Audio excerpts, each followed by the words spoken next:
Open phones this hour, 989-752-6111, whatever you'd like to chat about. Next hour, a hockey icon is coming calling. Dennis DeRozier will be with us this morning. He's going to be honored this Thursday at the Saginaw Spirit game. And then at 11 o'clock on Focus, we'll learn about the SVRC Marketplace. All of that is ahead this morning. But again, as I mentioned, open phones this hour.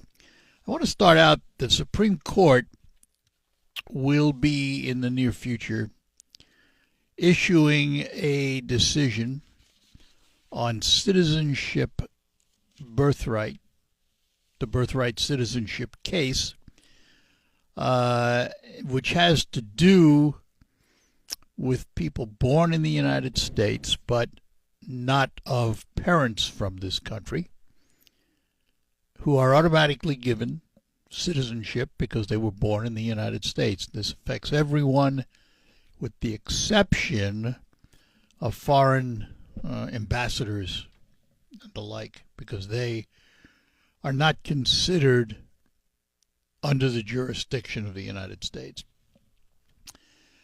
And the 14th Amendment was ratified back in 1868.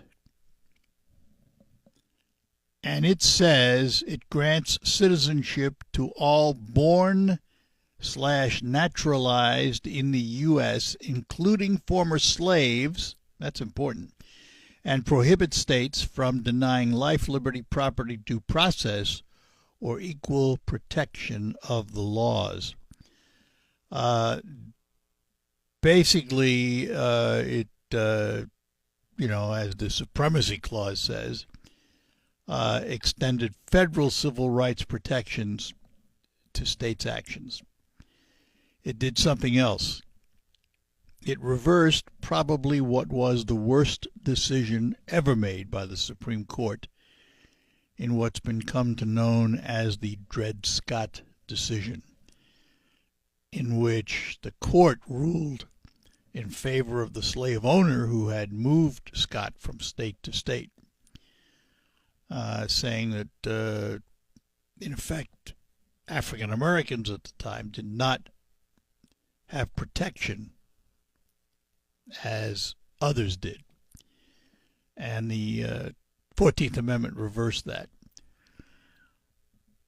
The president has ramped up attacks on the court, already thinking they're going to make what he calls the wrong decision.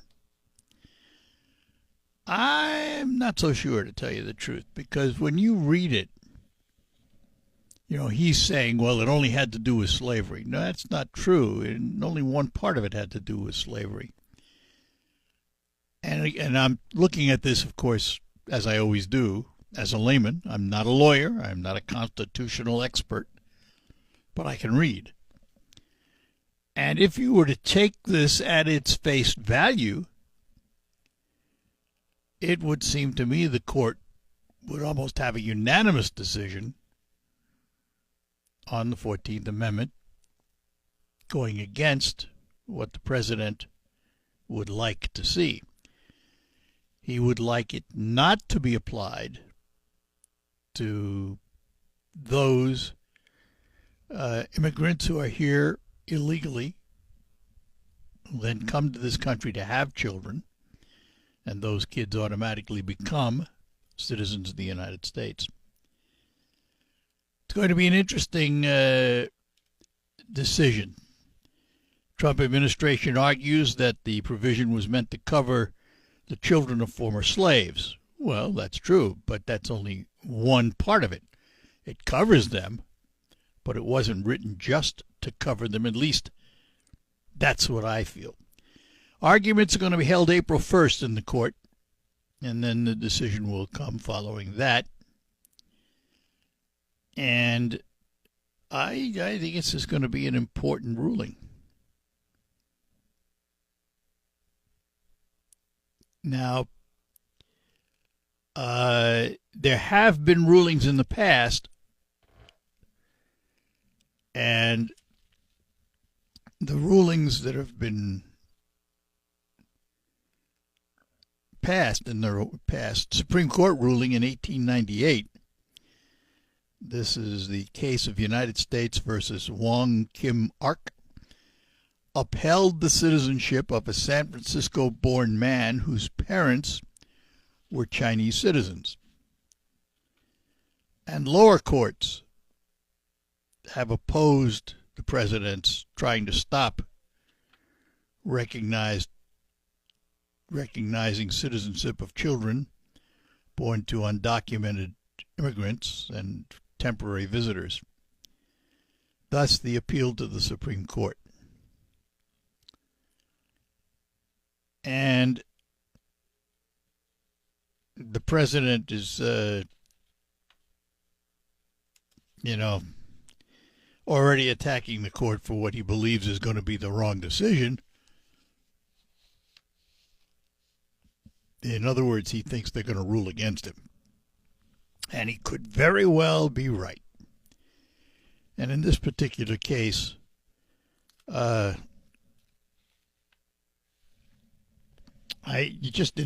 reading the 14th Amendment and looking at it, and again, from a layman's view, I mean, there's always interpretation. That's what the president is trying to do. He's trying to interpret it his way. But just as if you do what I call a common sense reading of the 14th Amendment, you don't see a separation of backgrounds and who's qualified, who's not qualified. Even though it doesn't mention, and is a perfect example, it doesn't mention the birthright of foreign diplomats' children, but it has been interpreted over the years to exclude children of foreign diplomats brought in this country, because the diplomats, they say, are not subject to U.S. jurisdiction. They have rights, diplomatic immunity, if you will, which means that they are under the jurisdiction of their home country and not the United States, and thus their children don't earn citizen birthright to the United States. It's going to be interesting to see how the court rules on it. Let's go to our phones, talk to Scott this morning. Good morning, Scott. Hey, morning, Art. I really don't want to get into too much about the 14th Amendment thing because, I mean, you and I litigating it right now is not going to sway the court.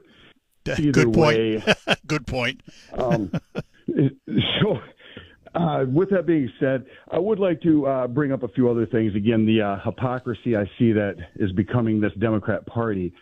A few years ago, we had hundreds of thousands of illegals going into New York who was getting free hotels, free cash, free phones. Yeah. And now all of a sudden they have a snowstorm. They say, hey, for you American citizens who want a $19 an hour job, bring 3 forms of ID. Yeah. Isn't that something? Yeah, but they don't want ID at the polls. Isn't that interesting? Yes, it is. Very, very interesting. Yeah, I noticed that yesterday. Yeah, have fun running on that, guys. And here's another one. This government now has been shut down 3 times in the last year and a half. And to me, I see it's the Democrats each time. The first time they were fighting over Affordable Care Act. They wanted that funded. Now that we see what's going on in Minnesota and mostly Democrat states, we see, they needed the money from Obamacare to keep this fraud going.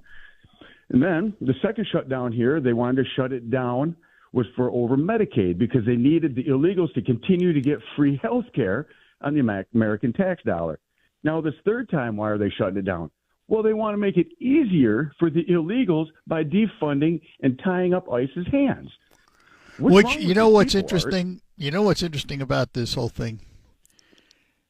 They've got it shut. They got the DHS, the Department of Homeland Security, is shut down, except for ICE, because ICE was funded for the whole year previously under the big beautiful bill and all that stuff. So they're funded for the next 3 years. So maybe 3 years. But whatever it is, ICE is immune from all of this stuff. And the only people suffering are all the other agencies under DHS. Yeah, again, the American citizen is suffering under this because of the Democrats. Yeah, well, most of them are American citizens that work at that agency. So TSA and all of that stuff, it just, you shake your head sometimes. Matter of fact, lots of times. Yep. Lots of times. And just so these people realize this too, the same deportation laws that were under Obama are still in place today. They haven't been changed, and I don't believe they've really been modified. Nope. Yep. But what and we he have used is them. a bunch of Democrats. Yep. Well, and now the Democrats go, well, we don't like the law, so we're just going to do what we want to do and skirt the law. Yeah. And yet they ran 4 years going against Donald Trump because he broke the law.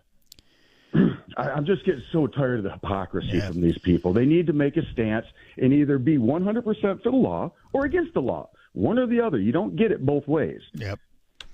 All right. So, all right. Good enough. I'll talk to you. Thanks, Scott. Take care. Bye-bye now. All right. 989-752-6111. Listen, there's hypocrisy, but there's hypocrisy on both sides. President Trump likes to put the pressure on the laws to test them how far he can go.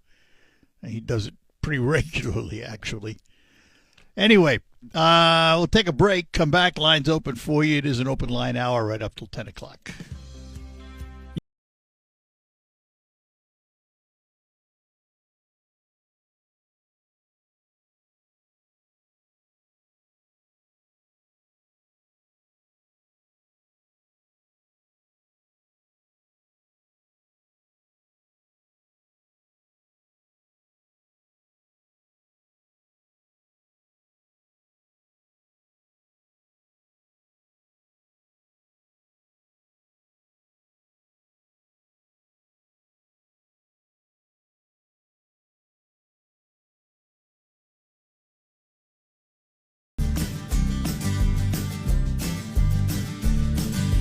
Hi, we're back with you. Let's head up to Omer this morning. We'll talk to Sparky this morning. Sparky, good morning. Good morning. How are you doing, sir? Doing well, thanks. The 14th Amendment, that case will come, and we'll find out that too. But I'd like to talk about the recent tariff judgment that came down. To me, it looks like we have a $170 billion debit on our balance sheet now that we owe these people. So our deficit's just going crazy. Yeah, well, there's going to be guaranteed court cases. FedEx has just announced they are suing for refunds plus interest. That'll be the first test as to what happens with those refund requests. I'm not ready to jump judgment as to whether they'll get their money back or not, to tell you the truth. But it's going to be interesting because one of the things that's going to happen, and we've already seen it start, is the president is going to use other avenues to impose tariffs. He's already done that with an across-the-board 15%, and there may be other tariffs that come along that hold water. And if that's the case, the chances of refunds get slimmer. Well, the first point is when the Court of International Trade said we're not going to put this in until we get the final ruling. Part of the Department of Justice said we won't sue against that. If it goes against us, we will issue refunds to the plaintiffs. They said that when they said, "Hey, we don't want it to take effect now. We'll wait till the Supreme Court deals with it." You know how easily minds get changed in Washington.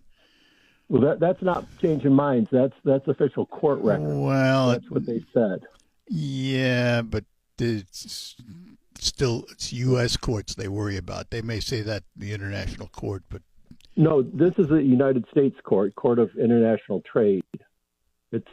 It's funded, but it's part of the United States government. Well, I still question whether it'll happen. That's valid. The other point is there's no reason not to have tariffs. Tariffs are a fine and effective way of doing things. Oh, absolutely. I'm not disagreeing with that. The only problem is it's set up in the Constitution that you have to go to Congress, where the Republicans hold the House of Representatives and the Senate. So, you just need to convince a couple people that, this is the way to go. And understand that over the life of this country, Congress has built-in exemptions to the very powers they have that throw the power back to the president in certain cases, emergency reciprocal powers and things of that nature. There are probably, I think there's 4 or 5 exemptions that are specifically listed where the president can, on his own, enact a tariff. He has to be able to demonstrate it, but he can do it without Congress's approval because they provided the exemptions. And over the last 40 years that I know of, they've been yielding power to the presidency. The presidency. Well, it's written. It's passed. It's quite a while. Yeah, but it's not just spoken. It's in law. Yes. So it's I just think this whole tariff thing. I am in favor of tariffs when we are treated unfairly by another nation. I think that's a justification. I am not in favor of tariffs being used for political reciprocation because you don't like something a country did. I have a problem with that. I don't think that's the purpose of them. I have a problem when they're not consistent, when they're 10% one day and 15% another day. Yeah. Businesses can't react to that. Well, the problem is it's different for every country. And the other thing, and to prove your point, when he comes out and says, "All right, I'm going to put a 100% tariff on China," and the next day it's 30%, and the next day it's 20%, and then it's 30%. You're absolutely right. How does a business prepare for that? I don't know. I don't have an answer. But anyways, hopefully we get past this, and we just need the certainty. And yeah, well, we need certainty in everything in government, and we don't often get it. We don't, but this is a completely new level. Could be. Time will tell. All right. Well, thank you so much, Sparky. Thanks for your call. Appreciate it. Take care. Bye-bye now. And let's go to West Branch, and we'll talk to Michael in West Branch. Michael, good morning. Good morning, Art. How are you today? I'm doing well. Hope you are. I am. Thank you. I'm calling to correct, first off, one of your callers yesterday, I believe it was Mark, and his comments regarding the Supreme Court's decision. He said that Trump's appointees voted against him. Well, Gorsuch and Amy Coney Barrett did, but Brett Kavanaugh was emphatic that he made an egregious mistake, and he laid out how Trump could thwart the court or actually use laws that would achieve his goals. Right. So I just want to correct that. Did you watch last year's address? It wasn't a State of the Union. It was actually an address to Congress. Yeah. Did you watch Trump last year? Okay. In my opinion, Art, the Democrat Party, just despicable their conduct last year. Oh, it was. If you recall. Pardon me? It was. Yeah, okay. Maybe you'll agree with why I believe that.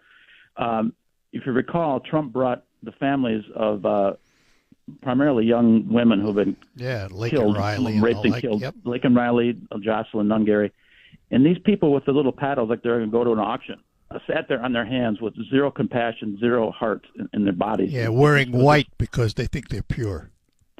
Yeah, it was disgusting. That was not their finest hour. Let's put it that way. Yeah, it was just unbelievable. I'm kind of anxious to see what kind of stunts they're going to pull this year, although a lot of them don't have the respect for the office. You can disagree with the president, but you should still go to the State of the Union. They're just not going to show up. But, hey, if they don't come, that's fine. And one other thing, Art, I still find it – I think you have a little bit different viewpoint on it, but the media, yesterday Trump had an event at the White House. He proclaimed yesterday, 2/22, National Angel Family Day. Mm-hmm. And he had Laken Riley's mother there. Yep. And and there was zero coverage. CBS didn't cover it. Whoa. Time out. Okay. There could not have been zero coverage. You found out about it. Okay. I take that back. I'm saying CBS did not cover it, and I wouldn't be surprised. A number of them did not. Yes. Yeah. It's just like when Jackson passed away. Trump put out some fine words because he knew Jesse Jackson. They had a good relationship. And CBS always said that Trump was a good man. You know, when the president of the United States says something, you should say what he says in regards to an icon like Jesse Jackson.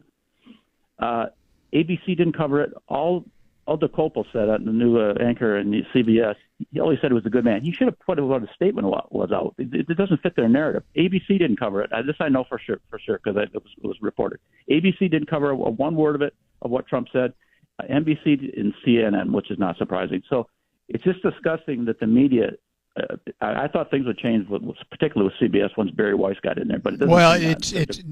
It's changing, but it's changing slowly. You're not. Let's be honest about this. You're not going to wave a wand, and all of a sudden, you become totally neutral, and just do journalism as it was intended. It's going to take time, mainly because a lot of it is entrenched in the people that are still there, and it is they can't handle it. And that's more power to them. That's fine. But it's going to take her time to any network. I don't care what it is. You have so many entrenched views that it's hard to go in and just wave a wand and say, okay, we're neutral now. Nah, it doesn't work that way. I agree with you. I had high hopes though for DeCopel, but it seems to me he still displays he's left leaning. He's not being a true journalist to me. At least he mentioned it. Yeah. Okay. So you got to give him credit where credit's due. All right. Okay. Enjoy that State of the Union tonight. Michael, thanks. Take care. Bye-bye now. Thank you. Mm-hmm. Let me take a moment to talk about Quick Lane Freeland, where you get all your routine maintenance and where you should be buying your tires because they sell them at just $5 over cost. And that includes winter tires because it's not done yet, folks. We're going to get some more snow tonight. And to tell you what the difference is between winter tires and all-season tires, I've asked John from Quick Lane Freeland to come forward and do just that. Hello, Art. Yes, winter tires are made with a pliable rubber compound that includes silica to stay flexible and maintain grip in freezing temperatures.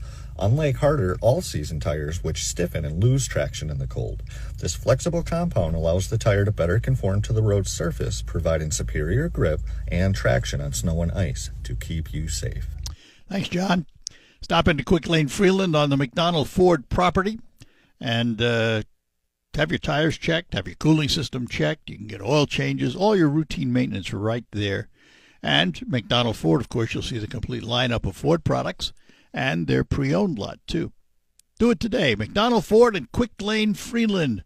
Two names standing ready to help you with all your auto needs in 2026. Motown Legends.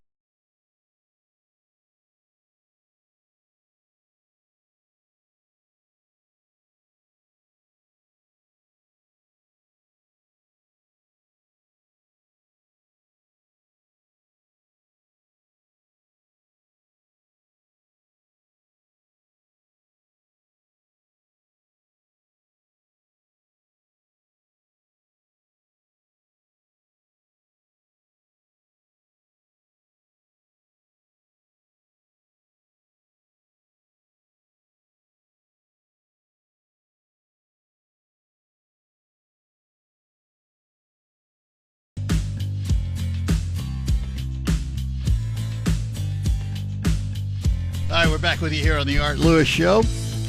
Lines open for you, 989-752-6111. Going back, we started this conversation about the 14th Amendment and interpretation, and can you just take the words at their face value? Well, I'm going to give you an example of how that doesn't always work. I'm going to read just part of the Declaration of Independence and stop at a certain place.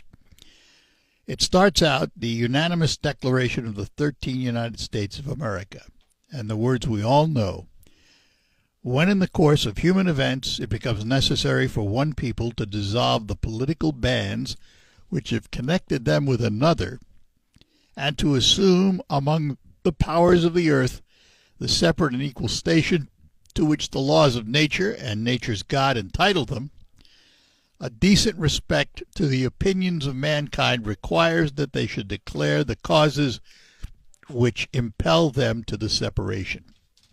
And then it says, we hold these truths to be self-evident, that all men are created equal, that they are endowed by their Creator with certain unalienable rights. Among them are life, liberty, and the pursuit of happiness. We're going to stop right there. Because if you didn't know any better, and you read that, and let us say you didn't know about slavery, you would assume that that means what it says. All men are created equal. But was that the view of the Founding Fathers? And the answer in many cases is no. They were slave owners, many of them. They did not believe that the African American man was created equal. And it took a civil war to correct that. So when you read the words, and you may look at it from a common sense viewpoint and take them for what they say, unless you knew history, you would come to the wrong conclusion. And I just point that out because so many times we hear people say, well, it's written and that's what it is, you know. Well, no, not necessarily. And, in fact, that's why we have courts. Because one can interpret things differently. And that's just, to me, one of the most glaring examples in our history. Because these Founding Fathers, who were slave owners and did not view the African American man with equality, wrote that all men are created equal, but didn't live it. So anytime you read law and you read the Constitution and you read things like the Declaration of Independence, ask yourself, what do they mean? What were they thinking when they did it? And to understand some of that, you have to go back to the Federalist Papers and things of that nature to see what the writers of these documents had on their minds. For example, free speech. If you go back and you look at the Federalist Papers, you will find that the main issue they had with speech was political speech. They wanted to ensure that a citizen of the country could speak out against its government without fear of repercussion. But the courts have offered up interpreting the First Amendment as applying to all kinds of speech, beyond political. So you ask yourself, well, wait a minute, they said the government shall not abridge speech, but what did they mean by that? Well, they meant political speech. But since that time, it's been interpreted loosely by the courts. So I just pointed out that sometimes we read these things, and as lay people, we read them and we just assume it's what it says, which is not always the case. Take a break. Come back with more. Lines open for you, 989-752-6111. Hey, it's Charlie Root here.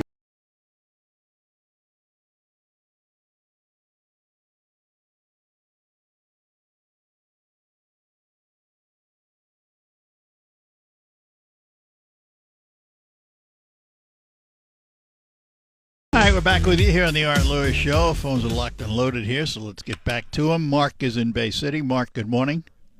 Good morning, Art. Good to talk to you again. Long time no talk. All right, welcome. Yeah, wanted to address a more local situation. Okay. I don't know if you've noticed. I know you're a professional driver, or were at one time. People parking so that the driver can exit at the curb. I see this a lot. There's about a half dozen cars in my own neighborhood. I roll